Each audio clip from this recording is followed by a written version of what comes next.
नमस्कार, बिहार तक देख रहे हैं आप और आपके साथ मैं हूं आशीष अभिनव। देखिए, बिहार में चुनाव संपन्न हो गए हैं। दोनों ही चरणों में चुनाव खत्म हो गए हैं 243 विधानसभा सीट को लेकर।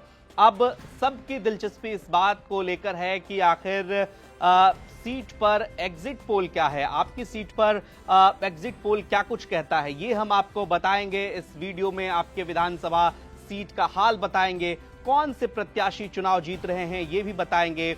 साथ ही साथ आपको ये बताएंगे कि चुनाव में कहां कमी रह गई, एग्जिट पोल आखिर क्या कहता है, जो कैंडिडेट जीत रहे हैं उनके जीतने की वजह क्या है, जो कैंडिडेट हार रहे हैं उनके हारने की वजह क्या है। तो चलिए इसी कड़ी में बात करते हैं कस्बा सीट को लेकर। कस्बा सीट चूंकि आपको बता दें कि इसको लेकर चर्चा खूब है और कस्बा सीट में नीतीश सिंह लोक जनशक्ति पार्टी रामविलास के टिकट पर चुनाव लड़ रहे हैं।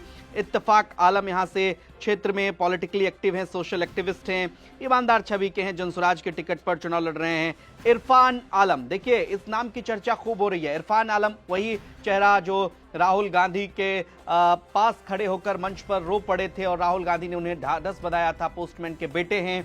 और इस सीट को लेकर ये कहा जा रहा है कि इरफान आलम बिहार तक के एग्जिट पोल में चुनाव जीतते नजर आ रहे हैं। पप्पू यादव के भी करीबी बताए जाते हैं और लेकिन 2020 में यहां से आफाक आलम चुनाव जीते थे। इस बार टिकट कटा, ऑडियो भी वायरल हुआ था, खूब सुर्खियां बनी। लेकिन इस सीट पर बिहार तक के एग्जिट पोल के मुताबिक कांग्रेस पार्टी के नेता जो है वो यहां से इरफान आलम चुनाव जीतते हुए नजर आ रहे हैं। तो देखा आपने, हमने आपको आपके सीट का एग्जिट पोल बताया है। अब आप अपने सीटों के बारे में, पर्टिकुलर सीट के बारे में ये जानना चाह रहे हैं कि आपकी सीट पर क्या कुछ हुआ है। इस बार कोई बड़ा खेल तो नहीं हुआ है, क्योंकि बात यह है कि हर सीट के बारे में अलग अलग चीजें सामने आ रही हैं। किसी सीट पर कैंडिडेट टू कैंडिडेट परिणाम वेरी कर रहे हैं।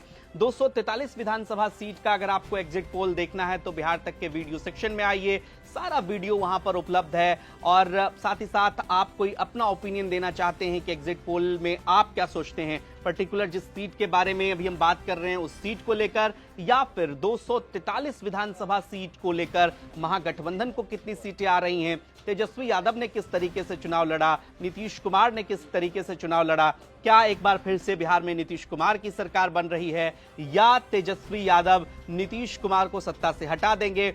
तमाम अलग अलग विश्लेषण हैं। जनता की राय जो होती है वो निश्चित तौर पर अंतिम राय होती है। अब सबकी किस्मत ईवीएम में कैद हो चुकी है, लेकिन एग्जिट पोल में अगर आपको अपने सीट के बारे में जानना है तो आप बिहार तक के वीडियो सेक्शन में आइए और 14 तारीख का दिन मत भूलिएगा। 14 नवंबर को बिहार तक आप लगातार देखते रहिएगा। चुनाव परिणाम से जुड़ा हर अपडेट आपको मिलेगा सिर्फ और सिर्फ बिहार तक पर। नमस्कार।